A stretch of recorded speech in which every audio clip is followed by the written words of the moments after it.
Terima kasih Ustadz-Ustadzah dan terutama Ustadzah Ani sudah memberikan waktu dan kesempatan untuk saya untuk mendiseminasikan Ustadz-Ustadzah, bukan memberikan materi, akan tetapi kita sharing. Kebetulan saya di program pendidikan guru penggerak Angkatan 6 Kota Pasuruan yang diselenggarakan oleh Kemendikbud itu wajib untuk berbagi ilmu tentang budaya positif khususnya di sekolah. Nah, kita belajar bersama karena ini sehari-hari pasti kita lakukan. Nah, seperti apakah budaya positif sekolah itu? Oke, nah skenario diseminasinya ini pembukaannya kita sekaligus materi 25 menit, kemudian sharing dan pertanyaan serta cerita pengalamannya 20 menit, refleksi dan penutup 15 menit. Sehingga kalau misalnya startnya kita dimulai jam 12.45, kita maksimal akan selesai di 13.45 dan mudah-mudahan sebelum itu 13.30 sudah selesai. Oke, selesai ya. Oke, nah sebelum kita ke budaya positif, monggo Ustadz-Ustadzah, apakah jenengan semua setuju bahwa hukuman itu dapat mendisiplinkan anak? Monggo, tidak, Ustadz Sinta, yang lain? Tidak? Bisa. Bisa, oke, Ustadz Iqbal bisa, oke. Terus yang kedua, pemberian hukuman dengan hal positif seperti membaca atau membersihkan halaman sekolah, nah ini kan kita sering lihat ya, dapat meningkatkan kedisiplinan anak. Apakah benar? Benar. Terus memberikan penghargaan itu dapat memotivasi anak. Nah, apakah jenengan nanti benar prediksinya? Kita pelajari bersama-sama. Oke. Nah, topiknya selesai ada 6. Mungkin ada yang pernah mengenali. Yang pertama kita belajar disiplin positif. Disiplin itu sebenarnya seperti apa sih? Gitu ya. Terus yang kedua adalah ada yang namanya teori motivasi, hukuman, penghargaan dan restitusi. Pernah dengar selesai? Restitusi? Kalau belum, saya juga awalnya belum. Restitusi itu apa? Ini kan menyebabkan saya membaca nih. Terus keyakinan kelas pernah dengar? Nah, kebutuhan dasar manusia dan dunia berkualitas, kemudian ada 5 posisi kontrol guru, kita sebagai guru, dan yang keenam adalah pola segitiga restitusi. Nanti kita pelajari. Yang pertama adalah disiplin positif. Disiplin positif. Nah, ini saya mau izin juga untuk mencampur-campur foto panjenengan desa adanya. Saya mencampur-campur foto panjenengan. Disiplin positif dan nilai-nilai kebajikan universal. Disiplin itu sebenarnya apa sih? Monggo terkaji. Nah, ini saya minta bantuan. Yang pertama saya minta bantuan kepada Ustazah Sinta dan Ustaz Denny. Monggo maju di depan Ustazah Sinta dan Ustaz Denny. Oh iya, Ustaz Denny saja ya. Ustaz Denny monggo maju ke depan. Ya, kita di sini nyantai aja ya Ustazah. Nah, kita bermain kepala tangan. Oke. Ustaz Denny, tuliskan hal paling berharga yang menurut Ustaz Denny tidak bisa dilalui oleh orang lain. Sedangkan Ustazah Sinta, tolong rayu Ustaz Denny. Boleh rayuannya dengan cara membujuk, boleh mengancam, boleh menghanti, boleh merayu menyuap juga boleh. Ditulis dulu Ustaz Denny yang paling berharga. Nah, kita lihat ya, apakah Ustazah Sinta berhasil merayu Ustaz Denny untuk perempuan yang berharga itu? Oke. Oh, mantap. Oke, Ustaz Denny silakan ditulis. Oke. Ustaz Denny, setelah ditulis jadi genggam di tangan deh. Pokoknya bagaimana caranya Ustazah Sinta harus bisa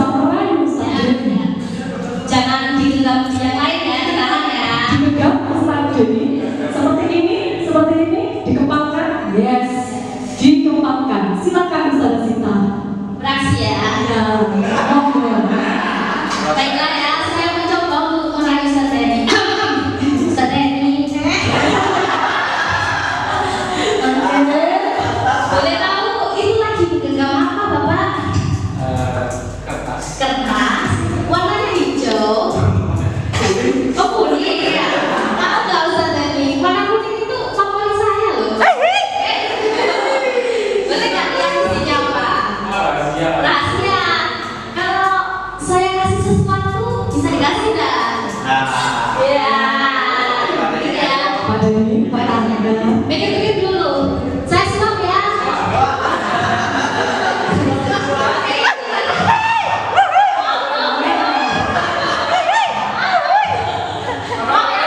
Suapin jawabannya ya. Kasih ya. Pak Denny sebagai A loh ya. Pokoknya bagaimana caranya Pak Denny mempertahankan dan Bu Sita bagaimana caranya mendapatkan kertas. Ustazah ini kan di syuting ya. Saya takut tersebar ke istrinya Ustaz Denny. Benar nih ya. Ya, nanti akan ada disclaimer ya. Mau kasih yang ada. Ini kan mau kasih yang ada. Mau kasih yang ada kan? Dikit dong Pak Den. Tipis-tipis lah. Kau balik. Oh isinya adalah tulisan ya Ren? Betul sekali.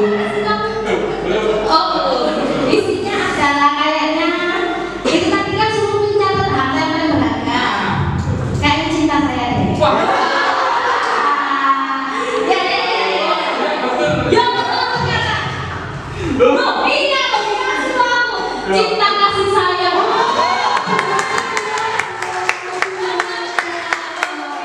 Oke, terima kasih Saudara Sita. Oke, terima kasih Saudara Sita. Padahal ya. Oke, ketika saya ikut dengan instruktur itu tidak ada yang bisa merayu orang untuk diambil harganya, tapi di sini Saudara Sita bisa. Ustaz Sita, tadi apa yang terjadi dengan kejadian Ustaz Denny dengan Saudara Sita? Tarik menarik ya.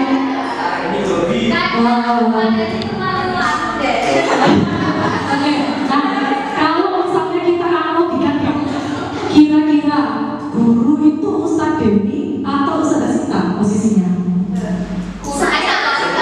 Guru Ustaz Sita. Oke, terus lebih condong ke Ustaz Sita atau ke Ustaz Denny? Oke, berarti guru itu yang mengontrol murid. Begitu ya, oke. Nah, sekarang kita lihat apakah benar guru itu harus mengontrol murid. Nah, itu ya dari kejadian tadi. Oke, next Ustaz Haji. Nah, sebenarnya apa sih kata disiplin itu? Disiplin itu artinya sebenarnya adalah belajar Ustaz.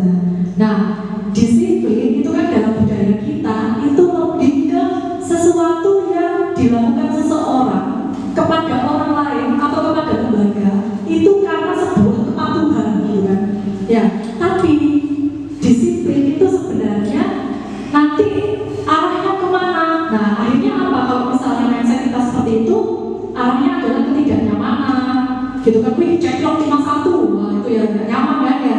Kemudian sudah ini bukan apa ya, suatu pencapaian tujuanmu ya akhirnya itu terpaksa kan seperti itu.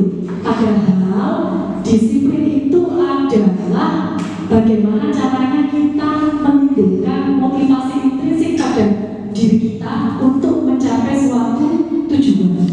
Jadi disiplin itu bukan karena peraturan, tapi karena motivasi. Nah, jadi bukan karena harus 50 gitu, tapi gini, kalau saya datang ke sekolah terlambat, apa yang terjadi sama murid saya? Nah, gitu saudara. Jadi mindsetnya diubah seperti itu. Itu ya, oke. Nah, nanti arahnya kemana? Pembentukan nilai-nilai kebajikan universal. Jadi awalnya dari disiplin tersebut nanti akan muncul nilai-nilai kebajikan yang positif. Nah, inginnya kan sekolah kita seperti ini, berbudaya positif gitu kan ya. Nah, apa saja nilai kebajikan itu? Kalau di Indonesia dan dunia pendidikan, nilai kebajikan itu sudah ada di P5. Ya, ada di profil pelajar Pancasila, yaitu mandiri, awalnya berkembang dan bertakwa, kemudian mandiri, bernalar kritis, berkebinekaan global, bergotong royong dan kreatif. Nah, inginnya sekolah kita itu punya karakter itu semua, baik guru, murid maupun warga yang lainnya. Seperti itu, saudara-saudara. Oke, nah kemudian, nah ini topiknya kedua, kurang paham lagi deh. Teori motivasi, hukuman, penghargaan, dan restitusi. Nah, ini sebenarnya apa sih bedanya hukuman dengan penghargaan dan hukuman dengan restitusi? Oke, next. Nah, teori perilaku manusia, motivasinya. Nah, ini satu-satu. Yang pertama adalah apabila panjenengan merasa berangkat sekolah 06 atau lebih dari 650 yang merupakan aturan dari lembaga kita, karena misalnya untuk menghindari kenyamanan atau hukuman takut di SP Bu Ani, maka itu masih motivasi eksternal. Nah, yang kedua, untuk mendapatkan imbalan, contohnya Ustadz Desri dapat penghargaan, aku tak seperti Ustadz Desri dapat penghargaan terdisiplin. Nah, pengennya masih seperti itu masih motivasi eksternal.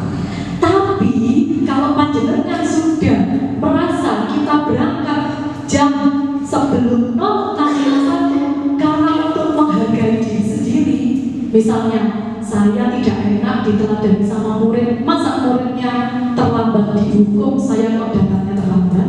Nah, itu sudah masuk motivasi internal. Nah, intinya harapannya kita semua di sekolah itu termasuk motivasi internal. Nah, coba dirasakan mindsetnya, enakan mana gitu. Oke, next Pak Haji. Nah, ini nih yang gemar Pak Haji ya, diajar Dewantara ini. Nah, kata diajar Dewantara terkait dengan merdeka. Merdeka itu tidak hanya terlepas dari perintah. Merdeka itu bukan hanya aku bebas, aku tidak mau diperintah, aku tidak mau mengikuti aturan. Oke, aku adalah merdeka itu adalah bebas memerintah diri kita sendiri. Contoh ya, yang memang saat itu, contoh misalnya negara kita Indonesia dijajah, apakah hanya cukup selesai ketika merdeka dari penjajahan Belanda? Kan enggak, tetap kan kita harus bisa mengendalikan negara kita sendiri. Nah, sama ketika kita berangkat misalnya, contohnya berangkat kerja, berangkat sekolah gitu, kita berangkat pintu yang apa aja 7.50, 7 ini, ya apa merdeka? Bukan seperti itu. Tapi merdeka itu bagaimana caranya kita memerintah diri kita sendiri. Saya tidak boleh berangkat lebih itu. Nah, itu merdeka, saudara. Itu katanya diajar Dewantara. Nanti bisa tanya Ustaz Haji deh. Di bukunya pemikiran konsepsi keteladanan sikap merdeka catatan 5 tahun 2013 itu. Kutipannya di situ deh, Ustaz Haji. Nah, sekarang apa itu restitusi? Apa bedanya restitusi dengan hukuman? Restitusi itu adalah proses menciptakan kondisi bagi murid untuk memperbaiki kesalahan mereka sehingga mereka bisa kembali pada kelompok mereka dengan karakter yang lebih kuat. Contoh misalnya, sampai tahu ada anak tidak pakai dasi, terus 5 kali, itu hukuman apa restitusi? Hukuman. Kalau restitusi panggil anaknya, kenapa kok tidak pakai dasi? Kalau tidak pakai dasi itu melanggar sikap apa? Seperti itu sepertinya. Itu restitusi ya. Aku bisa menerapkan ya Ustaz Haji. Nah, ini satu-satu ciri-ciri restitusi. Sebenarnya saya yakin Ustaz pasti sudah pernah melakukan itu, tapi tidak sadar bahwa restitusi gitu kan ya, tidak sadar. Pasti itu. Nah, sekarang jangan hanya mungkin berbeda yang melakukan restitusi, tapi kita juga apalagi wali kelas itu harus melakukan restitusi ke anak-anaknya. Cirinya adalah ini, restitusi itu bukan menebus kesalahan, tapi untuk belajar dari kesalahan. Balik ke anak-anak emanen, ketika kamu terlambat, apa yang membuat rugi? Coba kembalikan ke anak-anak yang terlambat itu yang Ustaz Desri lakukan restitusi ya, jawabannya di push up ya anaknya. Terus memperbaiki hubungan, nantinya ketika kita restitusi, anak-anak itu gak mantul sama kita. Saya benci sama Ustaz Agus, masak dikumpul gitu, ya. Terus ada amanah, ya Allah sekarang ya Allah, gitu ya. Terus restitusi itu penuntut untuk melihat ada dalam diri. Mereka semua referensi itu berkaca. Kalau terlambat itu bagaimana? Gitu.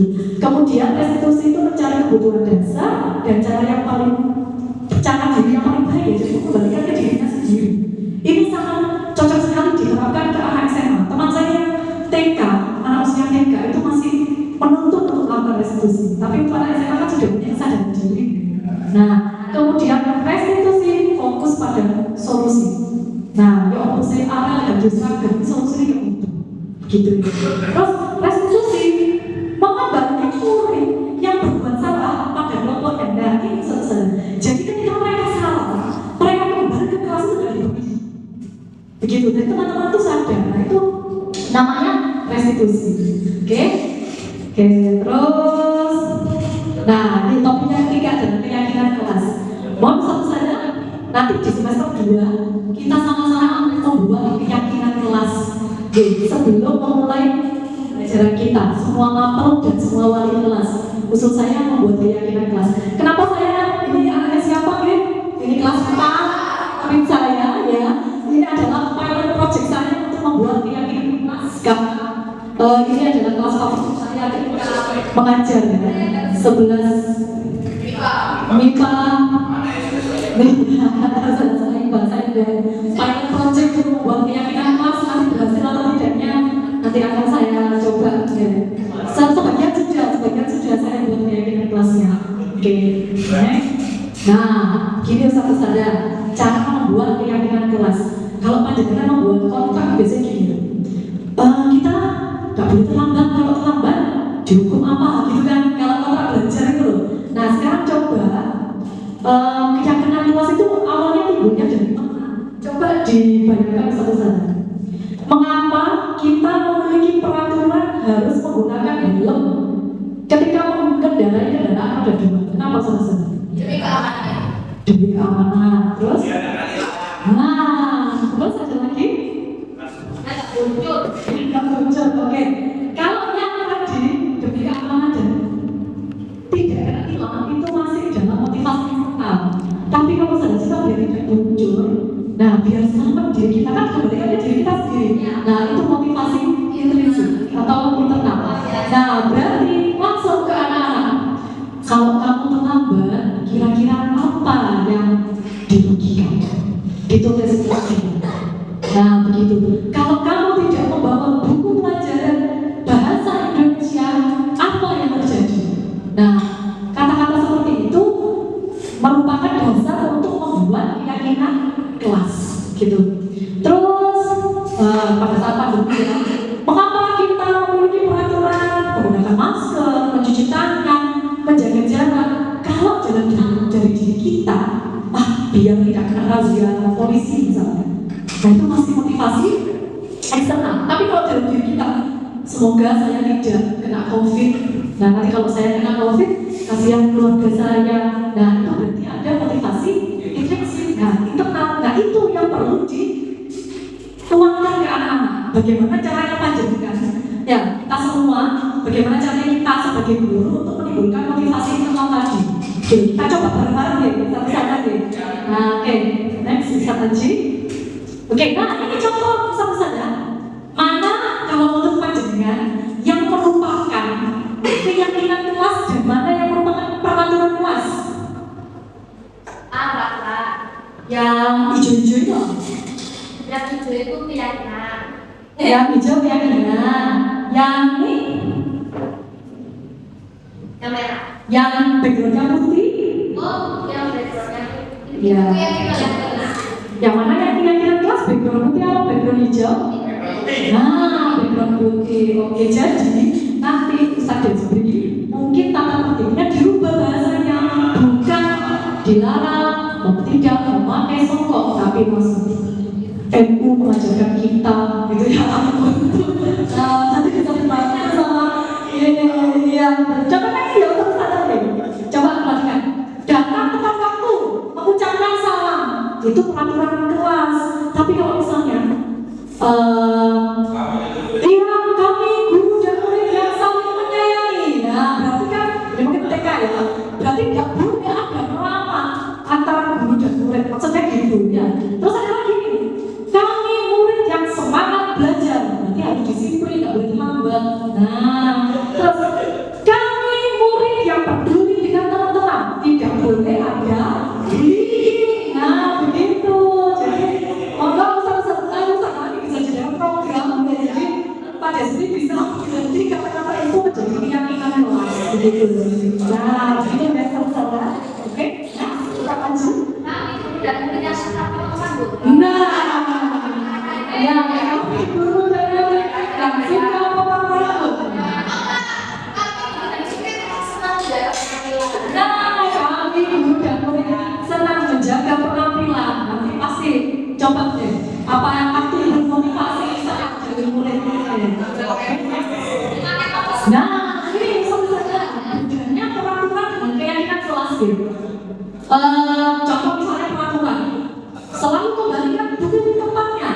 Nah, jika ganti kata-katanya, kalian adalah murid yang bertanggung jawab terhadap barang milik sendiri. Nah, seperti itu.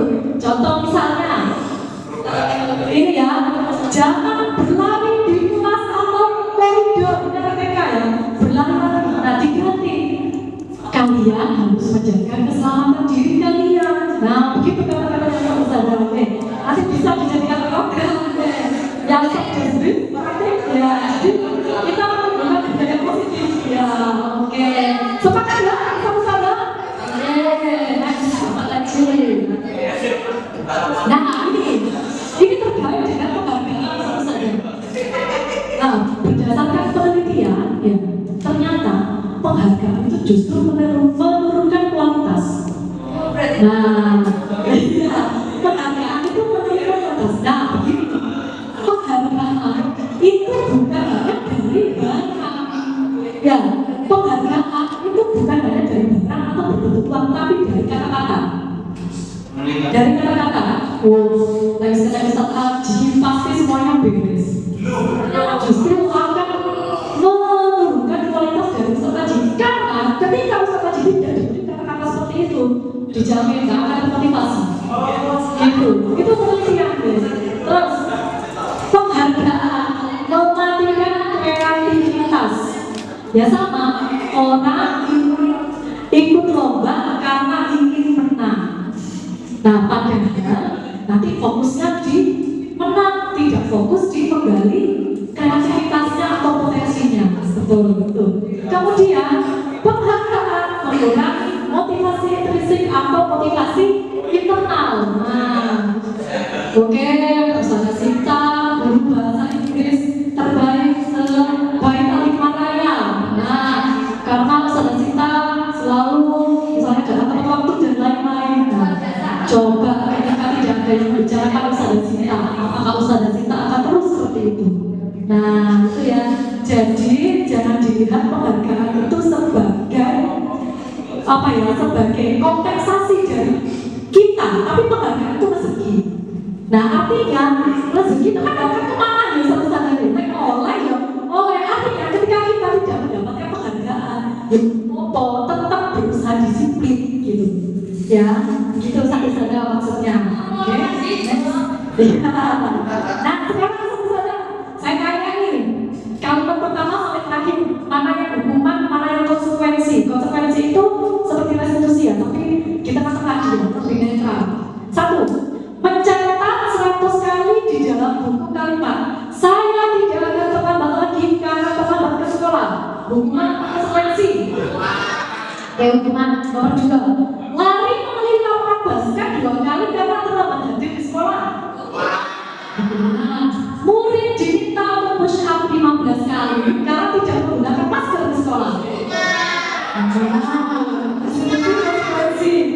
Hukuman. Terus menggantikan kertas tugas teman yang telah dicoret-coret. Ya. Next aja kita lihat jawaban kita.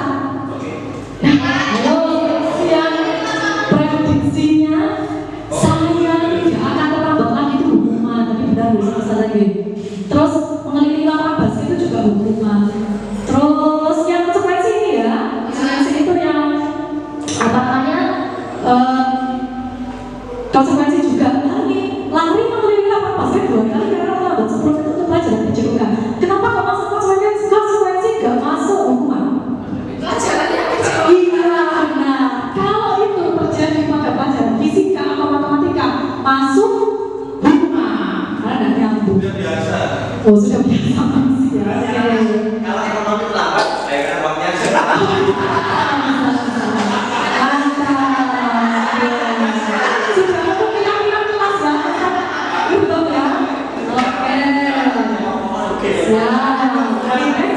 Nah ini bedanya antara hukuman dan konsekuensi ya. Kalau hukuman sesuatu yang menyakitkan harus terjadi, tidak boleh saja. Ya tapi kalau konsekuensi ya, sesuatunya harus terjadi. Nah kalau numpah botol temanmu sampai dia basah bajunya, apa yang harus dilakukan sama bajunya? Bukan fokus pada dia yang dihukum, begitu. Nah misalnya hukuman itu akan menyebabkan anak membenci kedisiplinan, tapi kalau konsekuensi akan menghargai kedisiplinan, begitu saja dan lain sebagainya. Oke, next Ustaz Aji. Nah ini ya perbedaan, oke? Ternyata kancret judulnya. Nah, Pak, kurang dua topik lagi. Kebutuhan dasar manusia dan juga berkualitas. Nah, sekarang begini saja. Kita berlatih untuk tidak seudon pada siswa. Opo sih jenenge Nova Husni itu lek belajar biologi, pojokan terus saya sampai gemes ya. Aduh, aku lek main biologi opo sih? Nah, pas saya tes sebulan dalam normal sama ibu saya. Takutnya ada diambil. Setiap belajar biologi saya ngantuk. Nah, karena apa saya berpikiran seperti itu? Saya tidak tahu kebutuhan Nova Husni itu apa sebenarnya, saudara. Akhirnya saya sudut sama dia. Nah itu, nah kita belajar bareng kan kebutuhan dasar manusia itu sebenarnya apa sih, gitu. Dan ini berlaku pada kita. Misalnya, kenapa sih Ustaz Asmi ini kok selalu langkahnya masuk kelas sih? Itu sebenarnya kenapa? Nah itu saja. Jadi mesti kenapa sih Bu Rosa kok berangkat pagi terus? Kenapa? Nah itu biar tidak seudon sama teman seperti ini. Aji. Nah ini satu saja. Kebutuhan kita sebagai manusia, termasuk kebutuhan kita, itu yang pertama adalah kebutuhan rasa kasih sayang dan rasa diterima. Namanya apa Ustaz kita? Bahasa Inggrisnya? Bacanya apa dulu? Belonging. Oh, belonging. Ya. Sense of belonging. Yes. Murid kita juga butuh yang namanya kebutuhan penguasaan. Makanya pasti kan ada anak yang jadi apa ya, di kelasnya itu jadi kontrol gitu ya. Kalau dia berhasil, wes kebutuhannya berarti terpenuhi. Nah kebutuhan yang ketiga adalah kebutuhan kesenangan, dan yang keempat adalah kebutuhan kebebasan. Akhirnya saya coba tanya Nova Husni, kayak biologi di depan, di belakang. Sambil saya tanya-tanya, saya punya angkernya satu saja untuk mengetahui kebutuhan dasar manusia. Nanti saya bisa berbagi kepada dengan kalau mau, misalnya ada anak yang unik di dalam kelas kita, saya kecepatkan di sini biar waktunya lebih. Ternyata dia itu kebutuhannya apa sih? Nova Husni itu ternyata apa? Kebutuhan kebebasan yang kurang terpenuhi. Nah ini saya tidak tahu, mungkin saya bisa ikut saja. Kebutuhannya kebebasan. Yang nanti kita bersama. Terus ini yang terakhir adalah kebutuhan bertahan hidup. Nah itu kebutuhan bertahan hidup sama kita. Gimana tadi yang saya itu yang bertahan hidup, yang menjawab pertanyaan gimana? Kenapa sih Bu Rosa beralasan perasaan kita? Oh, Bu Rosa itu dengan kajian itu ketika Bu Rosa bertahan hidup. Iya. Jadi ketika ada teman kita yang unik, jangan langsung sudut. Apa sih kebutuhan yang dia belum penuhi gitu. Nanti kita akan memaklumi itu. Nanti kita akan memaklumi itu.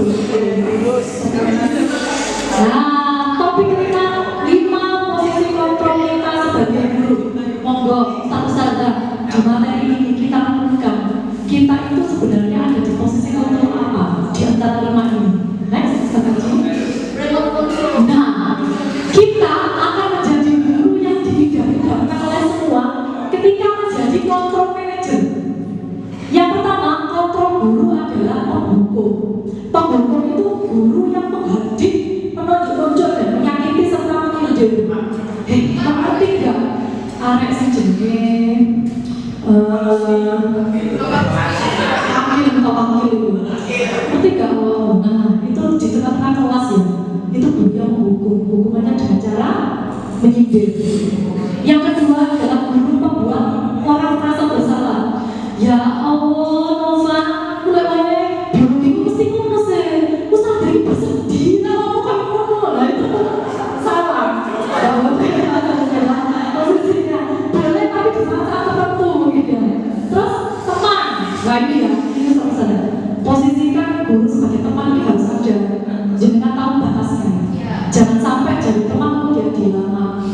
Nah itu membuatkan alasan-alasan untuk muridnya. Teman itu bukan berarti guru itu ngajak nyuntik moro-moro kayak kemanes muridnya gak bosok halus misalnya akhirnya seperti itu. Tapi apa? Ya kamu terlambat itu, kamu kalau terlambat itu apa sih maksudnya?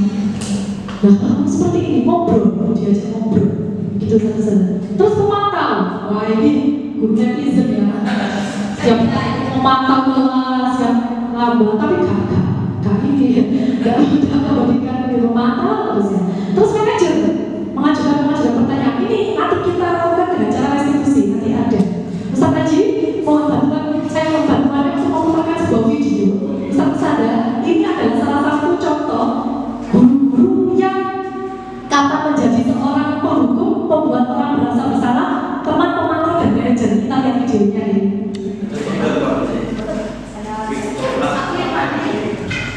Oh, dari video ini jenengan masuk yang mana nih sana? Apakah masuk yang menghukum? Apakah masuk yang menjadi teman? Gitu ya. Sedap.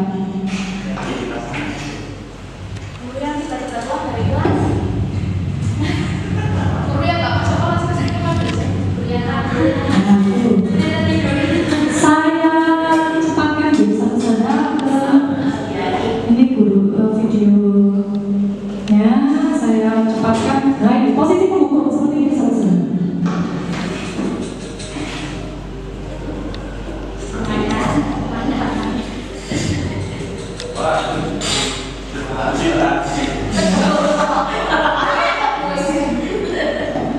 Sini kamu.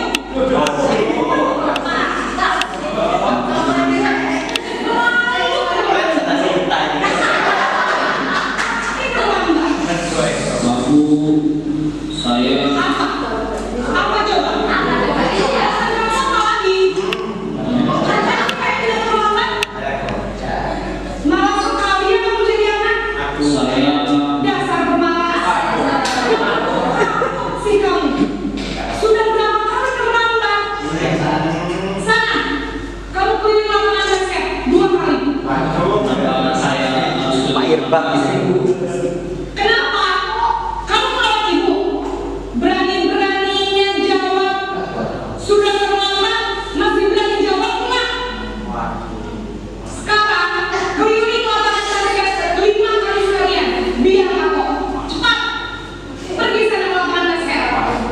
Nah ini guru sebagai penghukum ya siapa? Ini bisa nanti saya share ya saudara, kita lihat video. Kalau membuat masyarakat merasa bersalah, kita lihat ini. Yang kedua. Doa. Soalnya kenapa? Namen.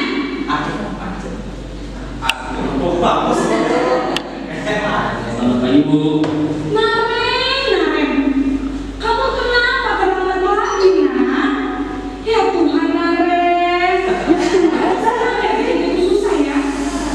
Kalau kamu terlambat lagi, nanti ibu yang ditegur bapak kepala sekolah, nak. Kepala sekolah yang disalahkan.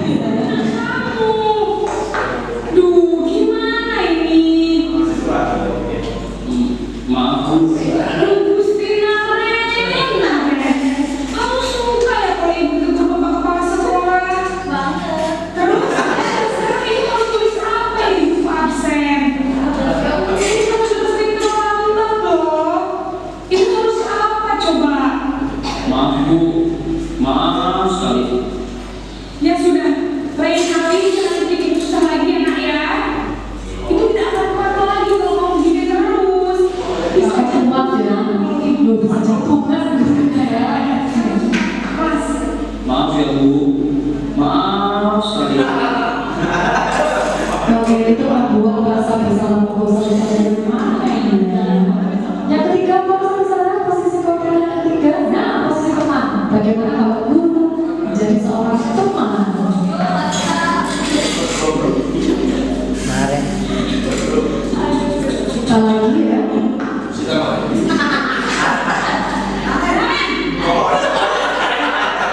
sini guys. Selamat pagi Bu. Wah, sudah jam berapa ini, Nak? Iya, habis ibu saya lupa membangunkan saya, Bu. Kamu malah menyalahkan ibu kamu. Kamu bukannya anak yang larinya paling kencang. Kok terlambat sih? Iya, Bu. Saya memang terlambat bangun tadi. Jadi biar Bu saya lari kencang, tetap gak kencang, Bu. Ya sudah sana. Nanti lain kali larinya lebih kencang lagi. Bikin seneng ibu. Demi ibu. Kita sekali Bu, demi ibu itu teman ya. Ya sudah sana masuk kelas. Ibu beresin urusan absen kamu.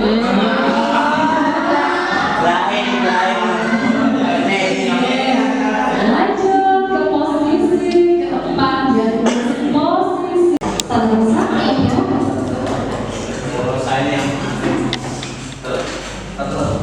Monggo, standar rasa mau bertanya atau berbagi pengalaman? Bertanya semua. Mau bertanya, oke, monggo. Jadi terima kasih.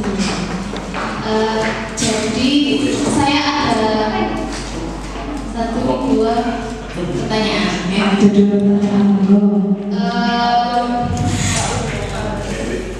Saya itu kan masih muda. Saya kan masih muda. Iya. Ya kan? Oh, menurut saya itu.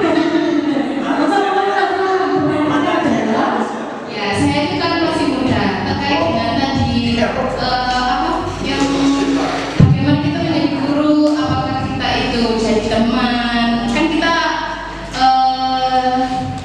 kalau saat itu tuh seharusnya menjadi seorang manajer. Nah, terkadang dulu sebelum saya tahu ini, saya merasa menjadi guru itu paling tidak bisa menjadi teman. Sebelum kita mencerdaskan anak bangsa, kita paling tidak bisa menjadi teman untuk anak, kemudian supaya anak itu bisa tertarik dengan pembelajaran kita. Itu pertama. Terus tadi kan ada yang itu loh, sebagai penghukum membuat merasa bersalah itu loh, Ustazah. Apa impact-nya bagi anak jika kita membuat anak itu merasa bersalah itu apa? Karena menurut saya saat kita membuat anak merasa bersalah, paling tidak anak itu tidak akan mengulangi kesalahan sebelumnya. Itu kenapa hal seperti ini itu dikatakan kurang tepat kita sebagai guru melakukan tersebut gitu. Karena saya pikir ya nggak apa-apa kan dia merasa bersalah dan tidak akan mengulanginya lagi gitu. Oke, sudah? Oke, terima kasih saudara. Satu pertanyaan dia bisa besar. Jadi, satu sadar. Ada 5 posisi kontrol guru. Memang yang paling ideal itu adalah guru sebagai seorang manajer. Tapi, ketika di lapangan, kita juga bisa memposisikan sebagai yang lain. Contoh, penghukum. Tidak apa saudara sebagai penghukum, asalkan kita tahu masalahnya apa dan ternyata anak itu hanya bisa diterima pakai penghukum. Nah itu kan. Nah kemudian pembuat rasa bersalah ini impactnya apa? Begini satu saudara, pembuat rasa bersalah itu terkadang bisa membuat traumatik pada anak berkepanjangan. Jadi misalnya saudara, kamu kok nggak bawa buku bahasa Indonesia sih? Kalau saudara nanti nggak bisa, kamu gimana? Terus kalau seperti ini nggak mengerjakan tugas bagaimana? Nah itu bisa nanti berkepanjangan. Ada saudara, dia akan ingat terus apa yang dia ucapkan. Itu saudara. Ya. Nah memang idealnya kita sebagai manajer, tapi nah ini saudara, kadang-kadang juga boleh kita sebagai seorang penghukum benar-benar anak itu nggak bisa ditolerir ya, nggak bisa ditolerir ya wes itu betul. Tapi idealnya adalah sebagai seorang manajer seperti itu. Ini ada satu lagi misalnya saja, monggo. Oke, saudara kita monggo. Baik ya. Terima kasih atas waktunya, luar biasa sekali yang mengajarkan saya yang belum di sini belum jadi di sini. Terima kasih. Terima kasih. Gara-gara sedikit dari situ lagi ya, saya jadi mencari-cari cara lain untuk bisa disiplin. Tapi sebenarnya pertanyaan saya bukan itu, Ustazah. Saya kan tadi disuruh maju sama Ustaz Denny melakukan sebuah kegiatan. Itu kesimpulannya apa ya, Ustazah?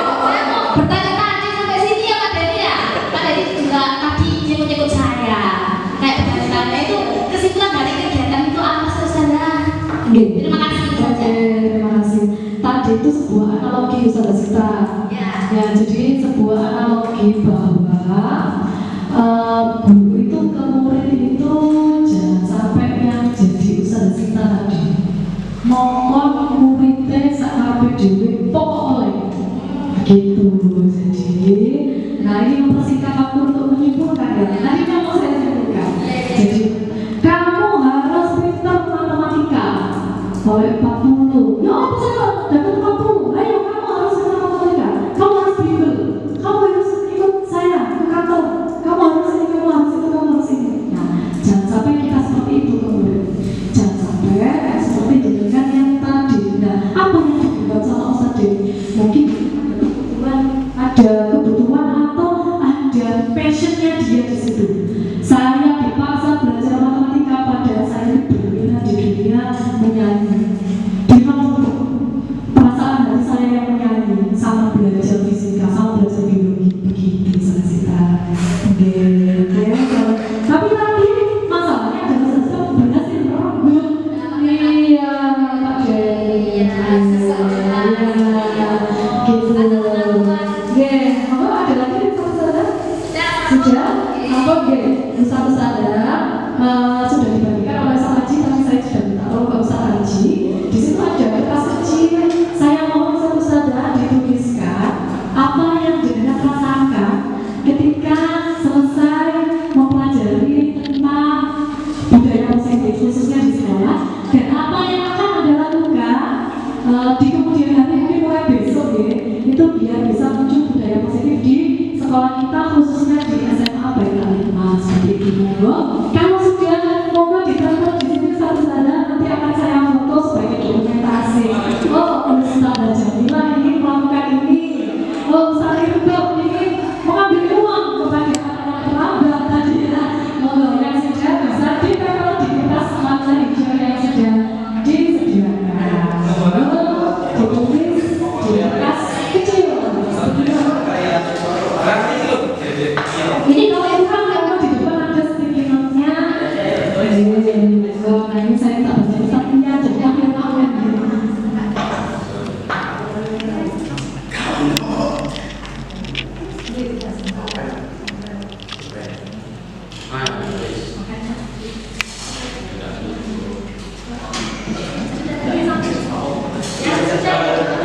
Ya silakan ditempel di kertas hijau ini.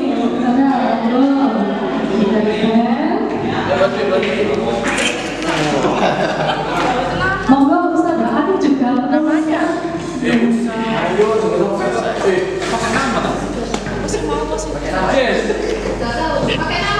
Gini pakai nama biar terdokumentasi Ustazah.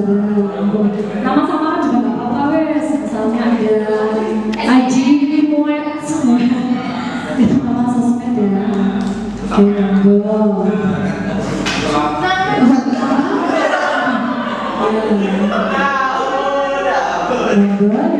Bisa dikumpulkan. Kumpulkan ditempel. Saya yang mengajar tugas. Wow.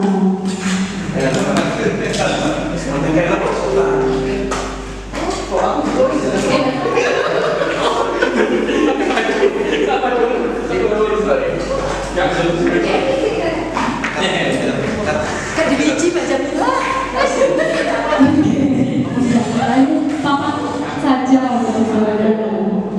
Oke.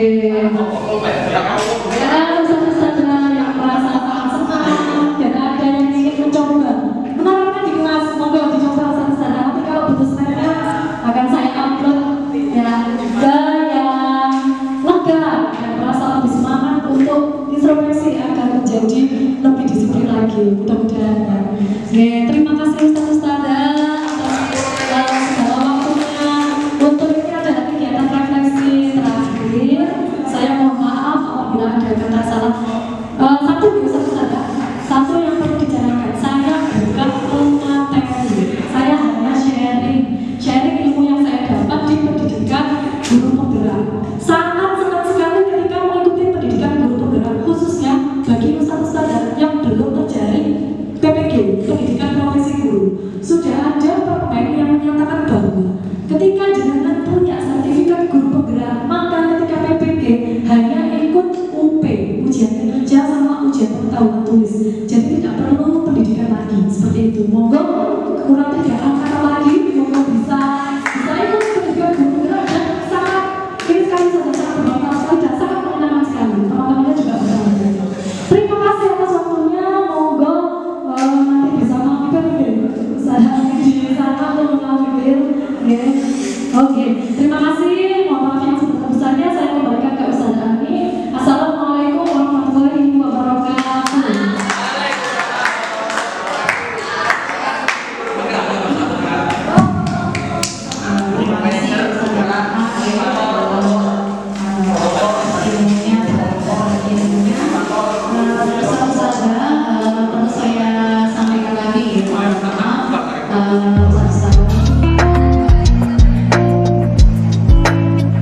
keyakinan kelas itu apa? Kalau peraturan kelas tahu? Nah, keyakinan kelas ini adalah satu kumpulan nanti ya, yang harus kalian patuhi, yang harus kalian termotivasi juga untuk melakukan itu di mata pelajaran biologi agar saya mengajarnya juga enak, sama belajarnya juga nyaman, gitu ya. Nah, sekarang saya tanya, sikap apa? Nah, sebutkan nanti 5 sikap. Sikap apa yang harus ada ketika di pembelajaran biologi? Disiplin. Oke, terus apa lagi? Disiplin. Terus oke, bertanggung jawab. Oke, terus semangat tadi ya. Oke, masuk deh. Terus apa lagi? Aktif. Oke, sip. Terus apa lagi? Sopan. Nah, oke. Ada 5 sikap yang muncul ya, kita sepakati. Ada disiplin, ada bertanggung jawab, ada semangat ya, ada aktif dan ada sopan. Nah, Ustazah akan membagikan sticky note ya, masing-masing satu. Nah, di sini silahkan kalian saya beri kesempatan untuk mengusulkan sikap ya. Yang masuk sini disiplin, ya disiplin. Terus di sini yang deretan ini ada bertanggung jawab, ya. Deretan ini semangat. Terus deretan ini aktif dan ini sopan. Jadi yang dibagi dua ini disiplin, terus bertanggung jawab, terus ini semangat, aktif dan sopan. Tulis kira-kira apa yang perlu kalian munculkan di sikap-sikap itu. Contoh misalnya semangat.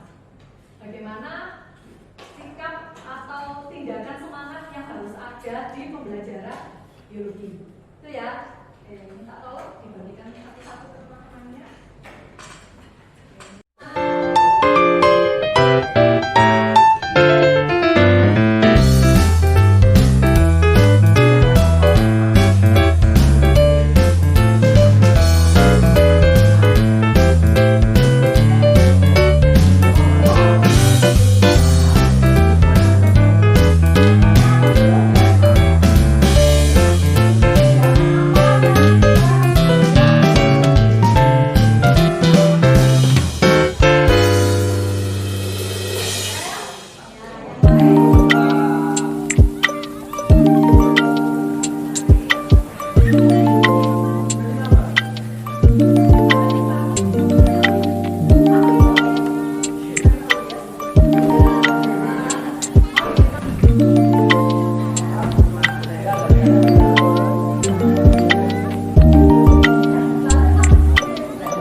Di sini kan kalau misalnya di peraturan kelas kan dia tidak boleh terlambat. Nah, sekarang saya buat yang keterlambatan itu poin ya, bahwa warga kelas 11 MIPA A adalah warga yang tepat waktu. Kemudian atribut pelengkap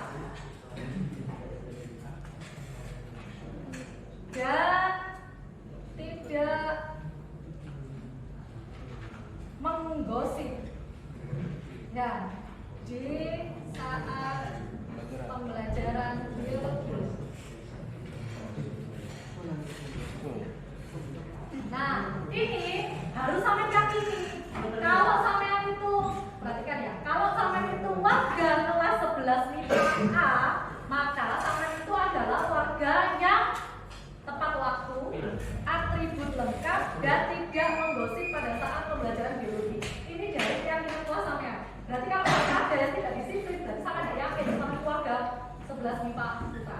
Itu ya. Oke, disiplin oke. Bertanggung jawab.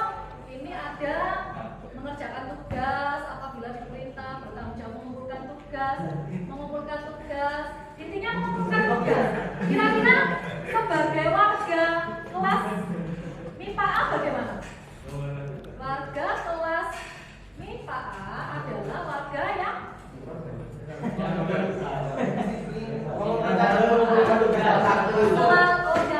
selalu patuh gitu ya.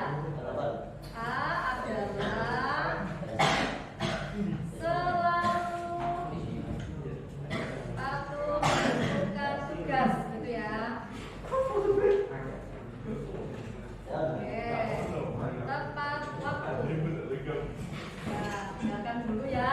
Ini dibentuk keyakinan kelas, jadi harus memperhatikan. Nanti di pembelajaran harus yakin ini kelasnya. Ya. Terus semangat.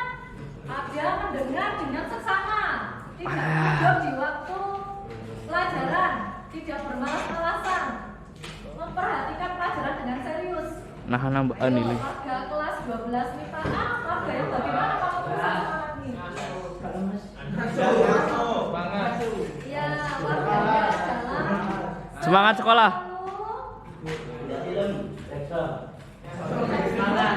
selalu bersemangat mencari Nanti harus dibangun nih keyakinannya. Ya, terus yang aktif bertanya kepada guru. Ya, terus ada lagi nih, aktif menjawab pertanyaan, selalu mengajukan pertanyaan apabila ada yang tidak memahami. Kira-kira warga kelas 11 MIPA warga yang bagaimana? Aktif dalam tanda bertanya. Warga 11 MIPA kepo akan ilmu biologi. Ya.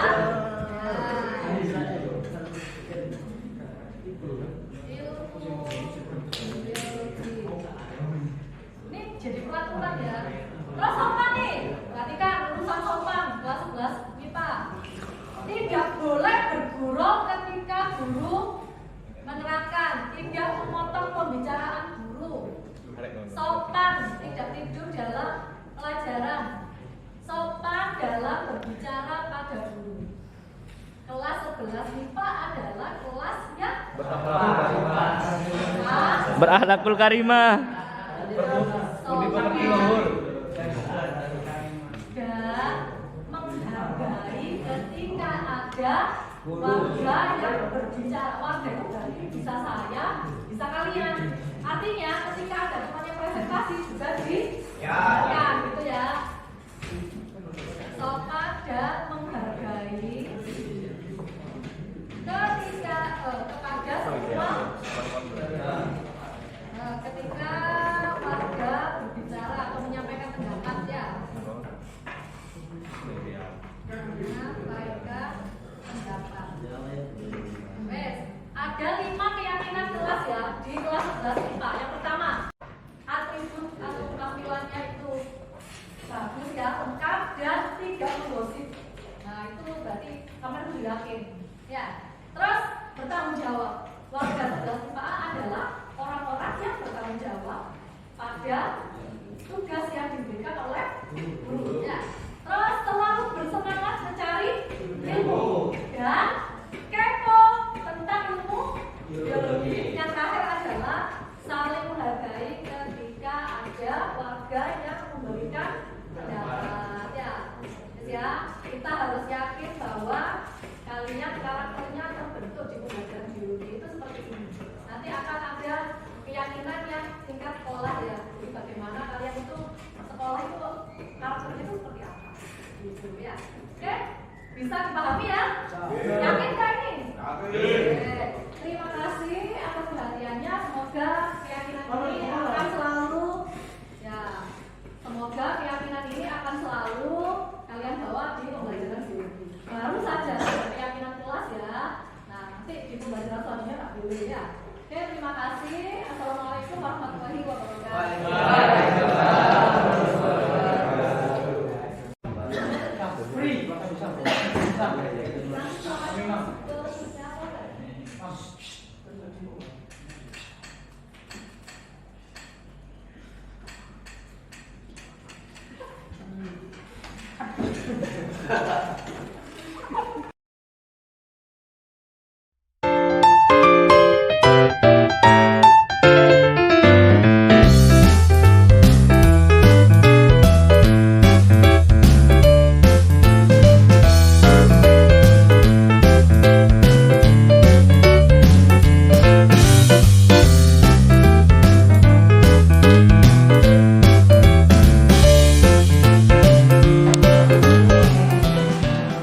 Nadika dan Fauzia, ini Ustazah mau tanya nih, apa kesulitan kalian di pembelajaran biologi atau materi biologi? Sebenarnya mungkin kalau saya mungkin bagi materi kayak penghafalnya. Terus, Kalau dari saya itu sudah banyak kata-kata ilmiah yang kita masih belum tahu kepada guru. oke. Terus sejauh ini strategi kalian untuk belajar biologi bagaimana untuk mengatasi itu? Dengan cara ya, sebenarnya bukan cara saya sendiri, saja cara mengajarnya saja aja udah bikin bisa yang lebih paham lagi. Kayak contohnya nyanyi-nyanyi gitu. Ya. Terus kalau Fauzia, Kalau dari saya setelah saudara kan tadi nyanyi terus ada catatan nanti saya salin di sticky note nanti di sampingnya kasur tak tahu Oh, jadinya iya. sudah hafal sendiri. oke. Terima kasih Nadifa dan Fauzia. Mudah-mudahan nanti di PAS ya bisa lancar ujiannya dan biologinya mendapatkan nilai yang bagus dan bermanfaat juga. Oke, terima kasih. Silakan bisa sholat dulu berjamaah. Terima kasih.